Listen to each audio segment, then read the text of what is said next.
أعوذ بالله من الشيطان الرجيم. بسم الله الرحمن الرحيم. فمن أظلم ممن كذب على الله وكذب بالصدق إذ جاءه أليس في جهنم مثوى للكافرين والذي جاء بالصدق وصدق به أولئك هم المتقون لهم ما يشاءون عند ربهم ذلك جزاء المحسنين ليكفر الله عنهم أسوأ الذي عملوا ويجزيهم أجرهم بأحسن الذي كانوا يعملون أليس الله بكاف عبده ويخوفونك بالذين من دونه ومن يضلل الله فما له من هاد ومن يهد الله فما له من مضل أليس الله بعزيز ذي انتقام ولئن سألتهم من خلق السماوات والأرض ليقولن الله قل أفرأيتم ما تدعون من دون الله إن أرادني الله بضر هل هن كاشفات ضره أو أرادني برحمة هل هن ممسكات رحمته قل حسبي الله عليه يتوكل المتوكلون قل يا قوم اعملوا على مكانتكم إني عامل فسوف تعلمون من يأتيه عذاب يخزيه ويحل عليه عذاب مقيم إنا أنزلنا عليك الكتاب للناس بالحق فمن اهتدى فلنفسه ومن ضل فإنما يضل عليها وما أنت عليهم بوكيل الله يتوفى الأنفس. أعوذ بالله من الشيطان الرجيم. بسم الله الرحمن الرحيم. رب اشرح لي صدري ويسر لي أمري واحلل عقدة من لساني يفقه قولي واجعل لي وزيرا من أهلي. رب زدني علما رب زدني علما رب زدني علما. اللهم فقهنا في الدين اللهم فقهنا في القرآن اللهم اخلصنا لوجهك الکریم آمین یا رب العالمین۔ السلام علیکم ورحمۃ اللہ وبرکاتہ۔ کیسے ہیں پیارے ساتھیو آپ سب؟ اللہ سے امید ہے کہ آپ سب صحت اور ایمان کی بہترین حالت میں ہوں گے۔ پیارے دوستو، آج ہماری گفتگو کا محور ہوگا پارہ نمبر 24، جو کہ شروع ہوتا ہے اس آیت سے: اس سے بڑھ کر ظالم کون ہے جو اللہ تعالیٰ پر جھوٹ بولے اور سچا دین جب اس کے پاس آئے تو اسے جھوٹا بتائے؟ کیا ایسے کفار کے لیے جہنم ٹھکانہ نہیں ہے؟ اور پارے کا اختتام ان لفظوں سے ہوتا ہے: جو شخص نیک کام کرے گا وہ اپنے نفع کے لیے، اور جو برا کام کرے گا وہ اس کا وبال اسی پر ہے، اور آپ کا رب بندوں پر ظلم کرنے والا نہیں۔ پارے کے آغاز میں رب پر جھوٹ باندھنے اور سچے دین کو جھٹلانے کا تذکرہ، اور پارے کے اختتام پر اللہ ذوالجلال کے بندوں پر ظلم نہ کرنے کا تذکرہ۔ ہمارے لیے کیا پیغام رکھتا ہے کہ ایک جانب انسان ہے جو ظلم کماتے کماتے نہیں تھکتا، اور دوسری جانب رحمان ہے جو رحمت کی برسات کرتے کرتے نہیں تھکتا۔ آئیے ہم دیکھتے ہیں کہ اس پارے کی روشنی میں کس طرح ہمیں رحمت خداوندی کی وسعتیں دیکھنی ہے، اور ان سے کون سے وہ ایسے کام ہیں جنہیں کرنا ہے اور جنہیں کرنا خود پر ظلم کے مترادف ہے، اور کون سے ایسے کام ہیں جن کے سبب اللہ کی رحمتیں اور برکتیں ملا کرتی ہیں۔ سب سے پہلے ہم دیکھتے ہیں آیت نمبر 44 الزمر۔ اس میں اللہ تعالیٰ ہمیں بتا رہے ہیں کہ اللہ تعالیٰ تاکیداً فرماتا ہے کہ شفاعت ساری اللہ کے اختیار میں ہے، اور اس میں عقیدہ بھی ہم واضح کریں گے، شفاعت کا عقیدہ، اور شفاعت کے عقیدے کی درستگی اللہ تعالیٰ بار بار قرآن میں فرماتا ہے کہ اس کے اذن اور اجازت کے بغیر کوئی شفاعت نہیں، شرک کی ایک بنیاد یہ بھی ہے کہ اللہ کے حضور بہت سے سفارشی گھڑ کر کھڑے کر دیے جائیں۔ لہٰذا اس خود ساختہ تصور کو اللہ تعالیٰ درست فرماتا ہے کہ اکیلے اللہ کا ذکر ایک علامت ہے توحید کی۔ اکیلے اللہ کا ذکر ایک علامت ہے توحید کی، لہٰذا سہارے تلاش کر کے نفس کی دنیا کا اسیر رہنے کے لیے سفارشی تلاش کرنے والے اکیلے اللہ کے ذکر پر بدمزہ ہو جاتے ہیں۔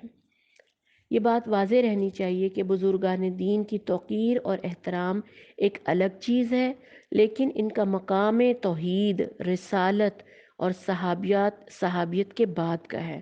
یعنی آپ یہ جو قبروں پہ جاتے ہیں، مزاروں پہ جاتے ہیں، بے شک وہ بزرگان دین قابل احترام تھے، لیکن ان کی احترام اللہ کے مقام، رسالت کے مقام اور صحابیت کے مقام کے بعد ہی آتا ہے۔ جو کام ہمیں اللہ توحید کے ذریعے سکھاتا ہے، ہم اس کو بھول نہیں سکتے۔ اس لیے ہر ہستی کو اس کے متعین مقام پر رکھنا ہی اسلام کی اصل روح ہے۔ بزرگان دین کے بہترین اعمال کی پیروی محبت تو ہوگی، لیکن اس میں غلو کی گنجائش نہیں ہے کہ آپ ان کو اتنا بڑھا دیں کہ اللہ کا شریک بنا لیں یا اللہ کا سفارشی بنا لیں۔ آیت نمبر 53 الزمر میں اللہ تعالیٰ فرماتے ہیں کہ اللہ کی طرف سے عام معافی کا اعلان ہے یہاں پر۔ جی ہاں، انسان جب اپنے گناہوں سے مایوس ہونے لگتا ہے، اور مایوسی تو آپ کو پتہ ہے ابلیس کی طرف سے ہے، ابلیس انسان پر مایوسی القاء کرتا ہے، تو یہ آیت اس تاریکی کو دور کرتی ہے۔ آیت کا ترجمہ ہے، اے میرے بندو جنہوں نے اپنی جانوں پر زیادتی کی ہے، اللہ کی رحمت سے مایوس نہ ہو جاؤ، یقیناً اللہ سارے گناہ معاف کر دیتا ہے۔ یہ وہ روشنی ہے جس نے اللہ کے در پر لوٹ آنے اور جھک کر صاف ستھرا ہو جانے کے لیے حوصلہ عطا فرمایا۔ خطا کار چاہے کتنا بھی بڑا ہو، جب انسان سے خطا ہو تو وہ اس آیت کو یاد رکھے، لوٹ آئے، توبہ کرے اور نئے سرے سے اپنے ایمان کو تازہ کر لے۔ اللہ کی رحمت بہت بڑی ہے، وہ اسے تھام لے گی۔ آگے چلتے ہیں کہ آخرت کے دن چہرے کا رنگ روپ اعمال کی بنیاد پر ہوگا۔ جی ہاں، آیت نمبر 60 الزمر کی روشنی میں ہم دیکھتے ہیں کہ اللہ کی آیات کو جھٹلانے والا، ان کا مذاق اڑانے والا اور متکبر، اس کے لیے اللہ تعالیٰ کیا فرماتے ہیں؟ قیامت کے روز تم دیکھو گے کہ ان کے منہ کالے ہوں گے، یعنی آخرت میں رنگ روپ ایمان کی بنیاد پر ہوگا۔ سیدنا بلال حبشی رضی اللہ عنہ آخرت میں روشن چہرے والے حسین و جمیل اٹھائے جائیں گے، اور جو ابو لہب اور منافقین عبداللہ بن ابی، یہ دنیا میں بظاہر حسین اور خوبصورت جسوں کے مالک تھے، لیکن آخرت میں وہ روح سیاہ ہوں گے۔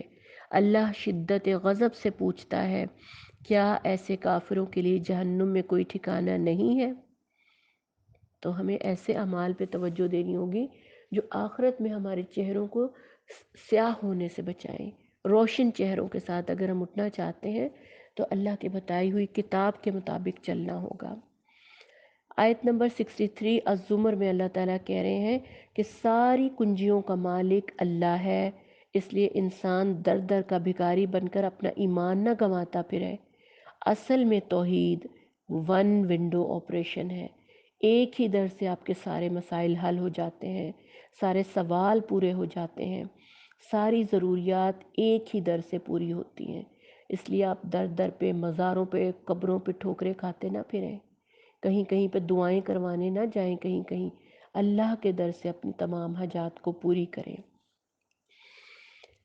آیت نمبر 67 سے لے کے 69 میں اللہ تعالیٰ ہمیں کیا بتا رہے ہیں کہ اگر ہم نے اللہ کی قدر نہ کی تو ہمارے لیے بڑی شرمساری کی بات ہوگی۔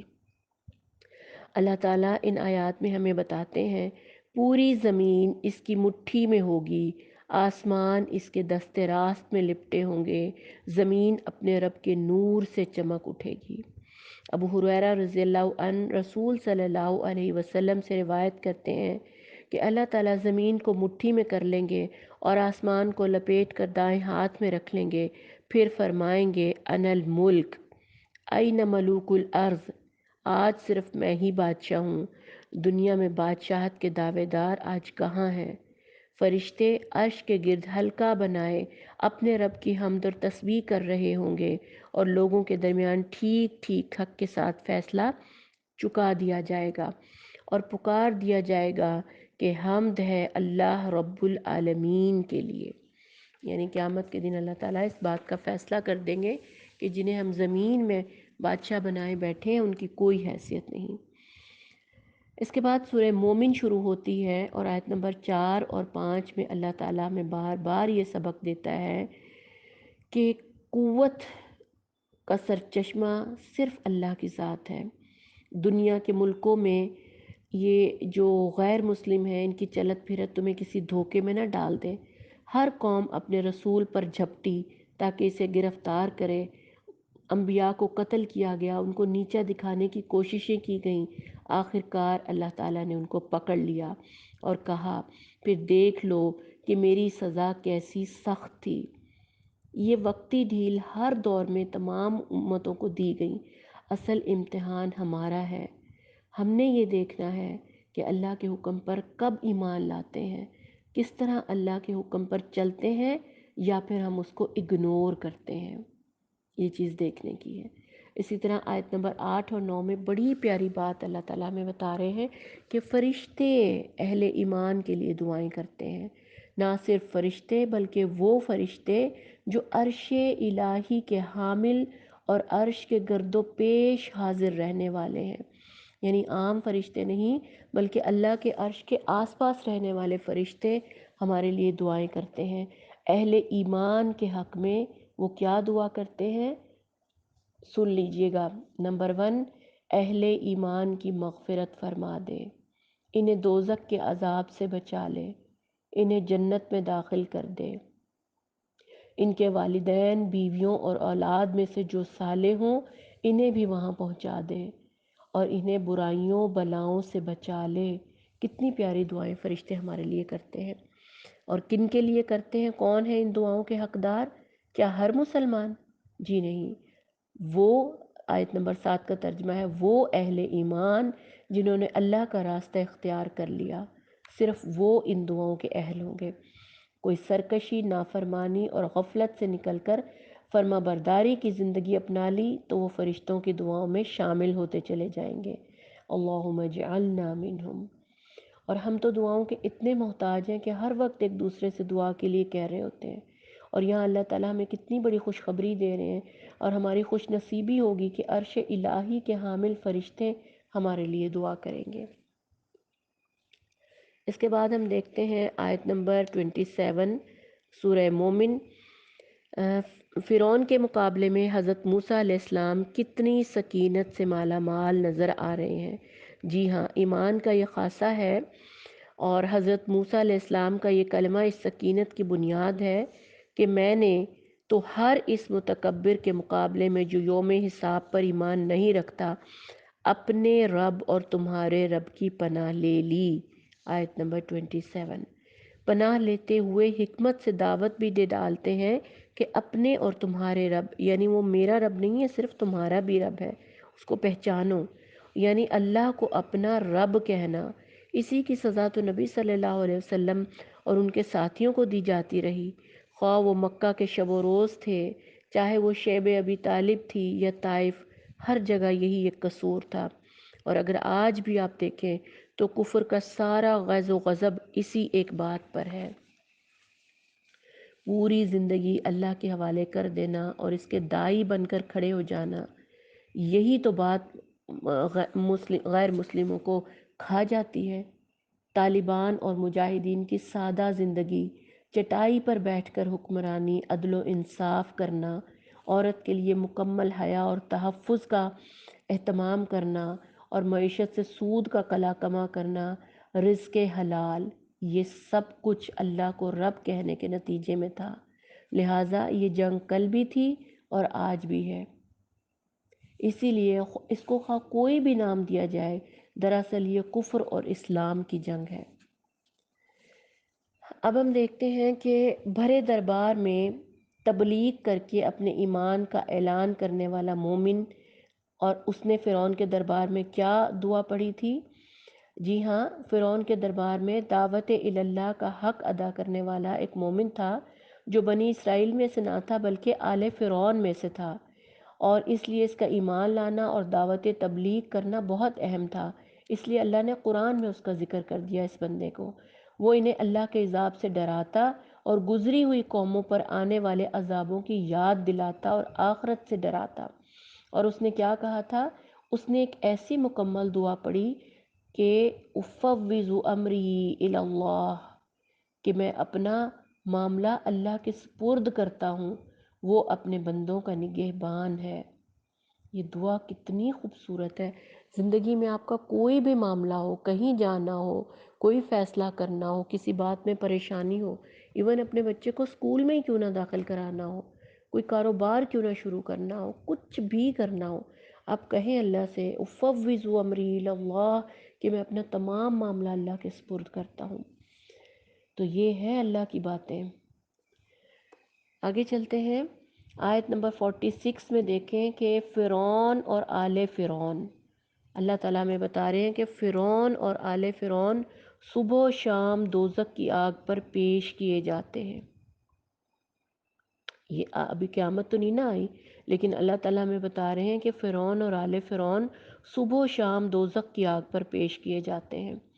اور ہمارے لیے اس میں کیا ہے کہ اللہ تعالیٰ وضاحت سے پھر بتاتے ہیں کہ منکرین حدیث، عذاب قبر کا انکار کرنے والے، یہ وہ لوگ ہیں جو صرف قرآن کو تو مانتے ہیں لیکن حدیث سے ہیرا پھیری کے مرتکب ہو جاتے ہیں۔ اور یہ واضح آیات قرآنی ہیں، اب آپ غور سے سن لیں کہ واضح آیات قرآنی ہیں۔ آیت میں وضاحت اور صراحت سے عذاب برزخ کی دلیل آ گئی۔ جو لوگ یہ کہتے ہیں نا کہ مرنے کے بعد تو اٹھنا ہی نہیں اور عذاب قبر ہے ہی نہیں، جو عذاب قبر کا انکار کرتے ہیں، یہ ان لوگوں کے لیے واضح حدیث ہے، واضح آیت ہے قرآن کی، اس میں اب انکار کی کوئی گنجائش نہیں کہ برزخ کا عذاب ہو کر رہے گا۔ اس کے بعد آیت نمبر 40 میں ہم دیکھتے ہیں کہ اہل جہنم کی بدحالی کا اور ڈیسپریشن کا نقشہ یہ آیت کھینچتی ہے کہ اس دن جو ان کے اوپر عذاب ہوگا نا جہنم میں، اس عذاب میں سے بس ایک دن کی تخفیف کے لیے جہنم کے اہلکاروں کی منت سماجت کریں گے یہ لوگ، لیکن پھر اس وقت ٹائم نہیں ہوگا، اس وقت کچھ بھی نہیں ہو سکتا ہوگا، اس وقت موقع نہیں ملے گا کہ ایک دن بھی ان کے عذاب میں سے تخفیف کر دی جائے۔ اس کے بعد اللہ تعالیٰ آگے چلتے ہیں ہم، اور اللہ آگے کی آیات میں اللہ تعالیٰ کہتے ہیں کہ دعا کرنے کی دعوت اللہ تعالیٰ دے رہا ہے، اور دعا نہ مانگنے والے سے اللہ تعالیٰ ناراض ہو رہا ہے۔ اب دیکھیں دنیا میں تو عجیب معاملہ ہے کہ اگر بندوں سے ہم مانگتے ہیں، ان کے آگے حالات ہاتھ پھیلاتے ہیں تو وہ ناراض ہو جاتے ہیں، مانگنے والے کو حقیر کر دیتے ہیں، جبکہ اللہ سبحانہ تعالیٰ نہ مانگو تو ناراض ہوتا ہے۔ اس کے در پر مانگنے والے کی جھولیاں بھر دی جاتی ہیں، سر جھکانے والے کی توقیر بڑھ جاتی ہے، اس کا سر بلند ہو جاتا ہے۔ لہٰذا مانگیے، خوب مانگیے، اللہ اس سے راضی ہوتا ہے، خوش ہوتا ہے، اور دعا مانگنے میں ہر شرک کی نفی ہوتی ہے۔ اللہ سے دعا مانگنا اور صرف اسی کے در پر ہاتھ پھیلانا توحید کا اقرار ہے۔ آپ صلی اللہ علیہ وسلم نے فرمایا الدعاء هو العبادہ، یعنی دعا عین عبادت ہے، اور ایک اور جگہ پر فرمایا جو اللہ سے نہیں مانگتا اللہ ان پر غضبناک ہوتا ہے۔ یہ دیکھیں، اور ہم نے پیچھے پڑھا بھی ہے کہ حضرت موسیٰ علیہ السلام نے جب ضروریات زندگی اور ٹھکانے کے لیے اللہ سے مانگا تو اللہ نے انہیں بے حساب چیزیں دیں، سب کچھ دیا۔ اور پھر یہ بھی ہے کہ دعا رد نہیں ہوتی، اللہ اسے 3 صورتوں میں سے کسی ایک صورت میں قبول فرماتا ہے، یا تو اسی دنیا میں قبول ہو جاتی ہے، یا اسے آخرت میں اجر دینے کے لیے محفوظ کر لیا جاتا ہے، یا اس کی وجہ سے کسی آفت کو ٹال دیا جاتا ہے۔ قضا کو کوئی چیز ٹال نہیں سکتی مگر دعا۔ آپ دیکھیں کہ اللہ کے رسول نے ہمیں بتایا کہ آخرت کے دن جب بندہ جنت کا گھر خریدنے کے لیے کھڑا ہوگا اور کسی بات پر وہ اٹک جائے گا، یعنی اس کے اعمال پورے نہیں ہوں گے، تو یکا یک کہیں سے ڈھیر سارا اجر اس کے اکاؤنٹ میں نکل آئے گا۔ وہ حیران ہو کے پوچھے گا یا اللہ یہ کہاں سے آیا؟ تو پتہ چلے گا یہ ان دعاؤں کے اجر کا ذخیرہ ہے جو دنیا میں قبول نہیں ہوئی تھیں۔ تو یہ بندہ پھر وہاں پر کہے گا کہ کاش میری کوئی دعا دنیا میں قبول ہی نہ ہوئی ہوتی۔ یہ ہے بندے کا حال جو دنیا میں ایک ایک دعا پر اڑا رہتا ہے کہ قبول کیوں نہیں ہو رہی، قبول کیوں نہیں ہو رہی۔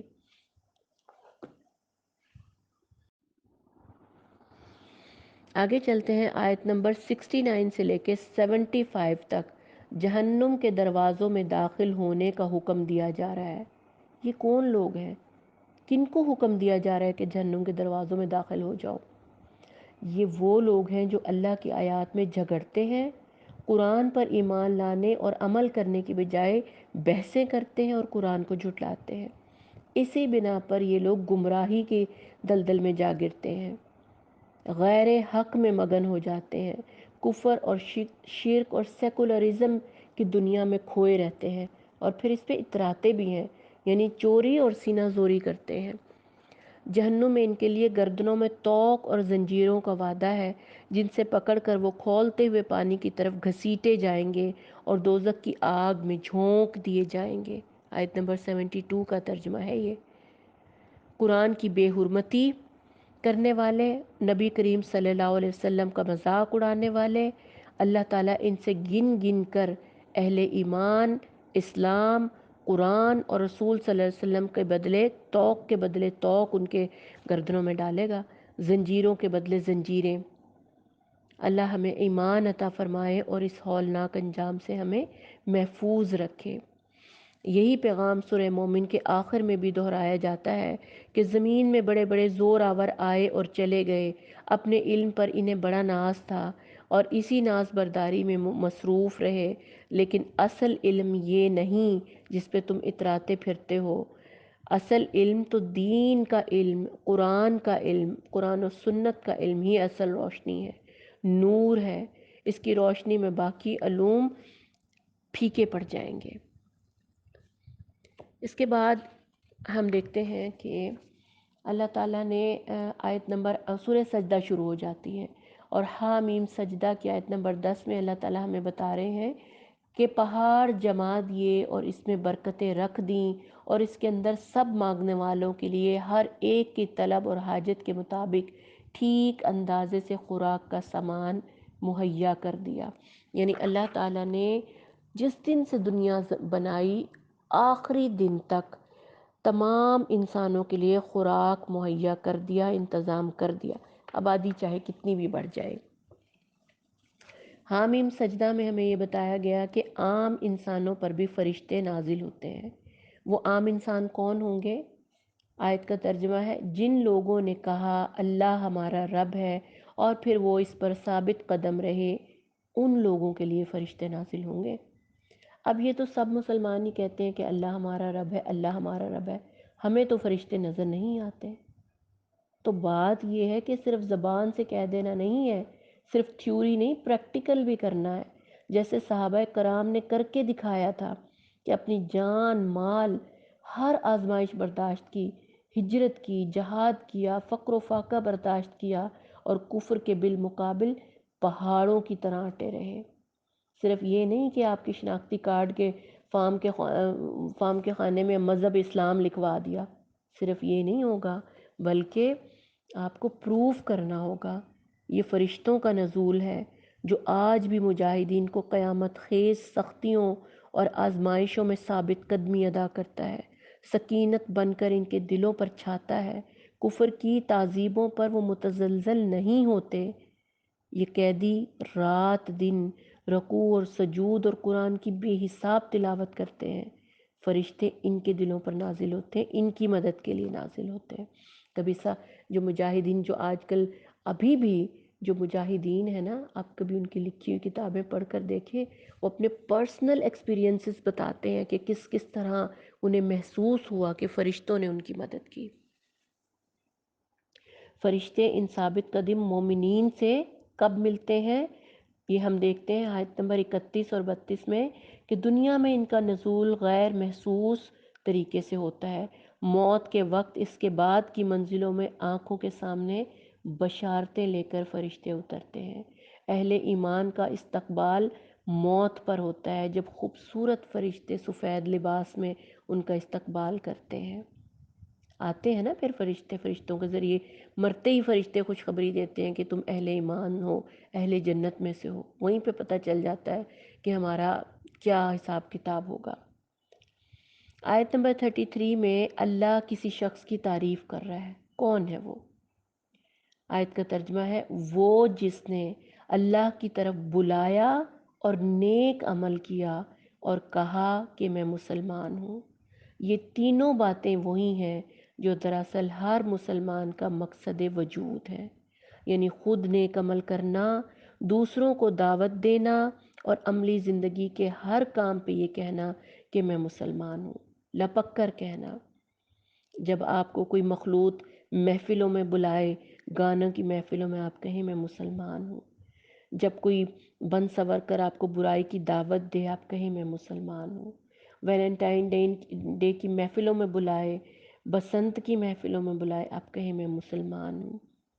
آپ کو پتہ ہونا چاہیے کہ آپ کون ہو۔ تو اللہ پھر ایسے ہی شخص کی تعریف کر رہا ہے جس نے اللہ کی طرف بلایا، نیک عمل کیا اور کہا کہ میں مسلمان ہوں۔ اب خیال یہ پیدا ہوتا ہے کہ یہ تو بڑا مشکل کام ہے، یعنی اس کو پروف کرنا اپنے عمل سے۔ اللہ تعالیٰ ہمیں پہلے بھی یہ سبق دے چکا ہے اور سورہ مومنون میں بھی ہمیں تربیت دی گئی تھی۔ اللہ نے ساتھ ہی بتا بھی دیا تھا کہ یہ واقعی مشکل ہے، اس کے لیے ہمیں بہت زیادہ صبر کرنا پڑتا ہے، یہ تو نصیب والوں کا ہی کام ہے۔ لیکن یہ قرآن میں صرف نصیحتیں نہیں ہیں، بلکہ نبی کریم صلی اللہ علیہ وسلم نے خود ہمیں سب کچھ اپنی زندگی میں کر کے دکھایا عملاً۔ آپ طائف کے بازار میں دیکھ لیں کہ نبی صلی اللہ علیہ وسلم کے ساتھ اوباشوں نے کیا سلوک کیا کہ پتھر مار مار کر ایڑیاں لہو لہان کر دی تھی۔ پھر وہ بدو جس نے گلے میں چادر ڈال کر اس قدر زور سے کھینچی تھی، سوچئے۔ اللہ تعالیٰ نے یہ ہدایت بھی دی تو اس وقت میں تھی کہ جب چاروں طرف سے بدی امڈی پڑ رہی تھی۔ نبی کریم صلی اللہ علیہ وسلم کی اس عظمت کی تعریف پھر اللہ نے خود فرمائی، اِنَّكَ لَعَلَىٰ خُلُقٍ عَظِيمٍ، بے شک آپ صلی اللہ علیہ وسلم اخلاق کے عظیم مرتبے پر فائز ہیں۔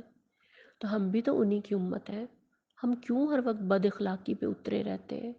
غصہ ہماری ناک پر دھرا رہتا ہے، جھگڑنے کو تیار رہتے ہیں، اینٹ کا جواب پتھر سے دینے کو تیار رہتے ہیں۔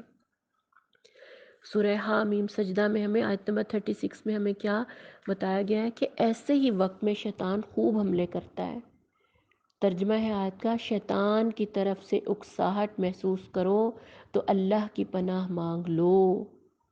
کتنی ساری ہمیں اللہ نے دعائیں سکھائی ہیں، ربی اعوذ بک من حمازات الشیاطین واعوذ بک ربی ان یحضرون، اعوذ باللہ السمیع العلیم من الشیطان الرجیم من حمزہ ونفخہ ونفثہ۔ کتنی باتیں کتنی دعائیں اللہ نے ہمیں شیطان مردود سے محفوظ ہونے کے لیے سکھائی ہیں۔ اس کے لیے ہمیں بہت الرٹ رہنا پڑے گا۔ یہ جملے، یہ اینٹ کا جواب پتھر سے دینا، یہ سب شیطان کی طرف سے ہوتا ہے۔ وہ گولہ بارود ہمیں فراہم کرتا ہے ایسے موقعوں پر۔ ہمیں چاہیے کہ ایسے موقع پر غصے یا جھگڑے کے موقع پر وہاں سے ہٹ جائیں اور کسی اور کام میں لگ جائیں، اللہ کا ذکر کرنا شروع کر دیں۔ ایک حدیث کا مفہوم ہے کہ شیطان اس وقت دل سے اٹھ کر باہر دوڑتا ہے جب بندہ اللہ کا ذکر کرتا ہے، ورنہ دل پر براجمان رہتا ہے۔ یعنی شیطان دل پہ ہی بیٹھا رہتا ہے، جب آپ اللہ کا ذکر کرتے ہیں پھر وہاں سے دوڑ لگاتا ہے۔ یہی نسخہ اللہ تعالیٰ بتا رہا ہے کہ اب اللہ کا ذکر کرنے والا بنو، ہر وقت کمر کس لو، اور بجائے شیطان کے پیچھے چلنے کے، یعنی تالی تو دو ہاتھوں سے بجتی ہے نا، جھگڑا ہمیشہ دو طرفہ ہوتا ہے۔ اگر ایک بندہ چپ سادھ لے، درگزر سے کام لے، تو دوسرا فریق کیا اکیلا ہی لڑتا رہے گا؟ اللہ تعالیٰ ہمیں یہی تو فارمولہ سکھا رہے ہیں۔ اور سیدنا ابو بکر صدیق کا وہ واقعہ آپ کو یاد ہے نا، کہ جب تک وہ صبر کرتے رہے، خاموش بیٹھے رہے، تو فرشتہ دفاع کرتا رہا، اور جب انہوں نے جواب دیا تو فرشتہ وہاں سے چلا گیا۔ تو یہی چیزیں ہمیں سیکھنے کی ضرورت ہے کہ اینٹ کا جواب پتھر سے نہیں دینا، کہ یہ سوچیں کہ ہمیں تو کسی سے دبنے کی ضرورت نہیں، بدھو نہ بنو۔ یہ ساری اصطلاحات جو ہے نا شیطان نے گھڑ گھڑ کر دی ہیں، کہ تیز تراری، شاطر پن، اور بار بار جواب دینا، بد اخلاقی، بد تہذیبی، یہ تمام باتیں شیطان کی طرف سے ہمیں ملی ہیں اور ہمیں ان سے بچنے کا کہا گیا ہے۔ تو کتنی باتیں ہمارے لیے سیکھنے کی ہیں کہ زبان کی حفاظت کرنی ہے، طعن و تشنیع سے بچنا ہے، پھبتیاں نہیں کسنی، الزام نہیں دینا، دوسروں کی عیب جوئی نہیں کرنی۔ دوسروں کو تانا دینے والا دراصل خود کو تانا دے رہا ہے۔ کوئی شخص اس وقت کسی کے بارے میں بدگوئی کرتا ہے جب اس کے دل میں کوئی برے خیالات، برے جذبات پیدا ہو رہے ہوتے ہیں۔ اچھا، گمان کی بھی نا بڑی اقسام ہوتی ہیں، بدگمانی سے بھی بچنا ہے، کیونکہ شیطان بدگمانی انسان کے دل میں پیدا کرتا ہے نا۔ تو ایک تو ہوتا ہے پسندیدہ گمان، کہ اللہ، اس کے رسول اور اہل ایمان سے نیک گمان کرنا۔ یہ بھی تو ہم نے پڑھا تھا نا کہ اللہ اپنے بندے کے ساتھ ویسا ہی معاملہ کرتا ہے جیسا وہ اللہ کے بارے میں گمان رکھتا ہے۔ تو ایک تو یہ اچھا گمان ہوتا ہے، اس کو کرنا چاہیے، اچھا گمان رکھنا چاہیے دوسروں کے بارے میں۔ ایک ہوتا ہے ایسا گمان جس کے بغیر عملی زندگی میں کوئی چارہ نہ ہو، مثلاً عدالت میں یا شہادتوں کی بنیاد پر کوئی فیصلہ کرنا، واضح علامات کی بنا پر کسی کے بارے میں اچھا یا برا گمان کرنا۔ ایسا گمان جو گناہ ہے، یعنی بلا سبب کسی کے بارے میں بدگمانی کرنا۔ کوئی بات ہمیں پتہ بھی نہیں ہے، خام خواہ بس تجسس کی بنیاد پر یا بلا وجہ برے جذبات کی بنیاد پر ہم کسی سے برا گمان کر لیں۔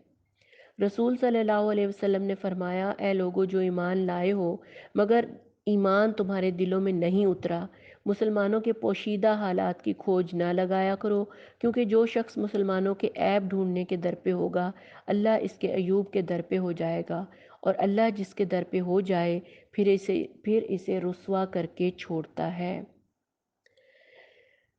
یہ ہیں جی چیزیں۔ بدگمانی کی وجہ کیا ہوتی ہے؟ بدگمانی کی وجہ بدنیتی یا کسی کو نقصان پہنچانے کی خواہش رکھنا، یہ چیزیں ہیں۔ تو ہمیں ان سے بچنا چاہیے اور اللہ کے احکامات پر عمل کرنا ہے۔ اللہ سے دعا کرتے ہیں کہ یا اللہ تعالیٰ ہمیں برے گمان اور بدگمانی سے بچائے، کیونکہ بدگمانی اور برا گمان جو ہے نا ہمیں جہنم کی طرف لے جاتا ہے۔ اور یہ کتنا آسان ہے کہ ہم کسی کے بارے میں کوئی بات سنتے بھی ہیں، فوراً کہتے ہیں پتہ تھا مجھے ایسا ہی ہوگا، ایسی ہی ہوگی، وہ تو تھی ہی ایسی۔ کس قدر ہم عورتیں بہت جلد ان چیزوں کا شکار ہو جاتے ہیں۔ اللہ تعالیٰ ہمیں ایسی بری خرافات سے بچائے اور ان لوگوں میں سے کر دے جن کے لیے فرشتے بھی دعائیں کرتے ہیں مغفرت کی اور جنت میں جانے کی۔ اللہم اجعلنا منہم، آمین یا رب العالمین۔ السلام علیکم ورحمۃ اللہ وبرکاتہ۔